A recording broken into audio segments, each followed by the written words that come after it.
Hasira ni matokeo ya hisia kali zinazokuwepo ndani ya binadamu pale anapojihisi kutendewa vibaya.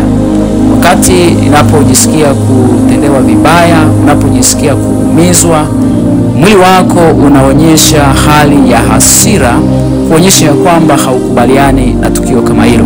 Wakati mwingine huleta magomvi, wakati mwingine huleta majuto na kutafakari kwa kina mara baada ya hasira kuacha.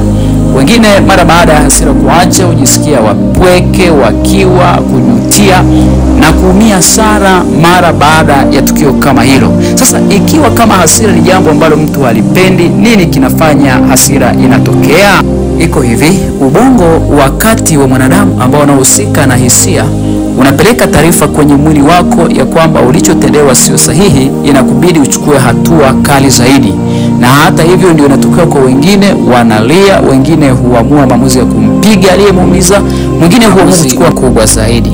Mungu ametupatia zawadi ya ubongo wa mbele ambao huu unahusika na uchakataji wa maamuzi yote yanayotoka katika mwili na yanayotoka katika hisia. Yote hufanyiwa uchakataji katika ubongo wako wa mbele, ambapo huu unaruhusu mwili kufanya tukio hilo au una uwezo wa kukataa.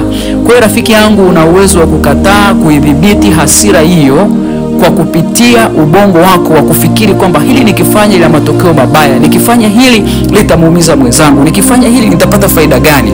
Lazima utumie ubongo wako wa mbele vizuri. Neno la Mungu linasema hasira ni matendo ya mwili pamoja na matendo mengine yote ambayo yameorodheshwa katika Wagalatia sura ya 5 fungu lile la 19 mpaka 21.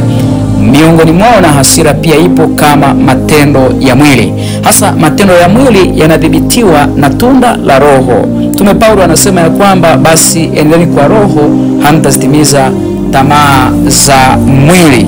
Kwa hiyo ili tuweze kushinda hasira, tunamhitaji Roho Mtakatifu atupatie tunda la Roho ambalo ni kinyume na hasira, inatuletea upole, amani, furaha na mambo mengine yote yanayotuwezesha kuishi kwa amani. Rafiki yangu, chagua amani, chagua furaha, epuka hasira maana inawezekana. Ikimbie hasira maana inakuondolea na marafiki, itakuondolea na familia.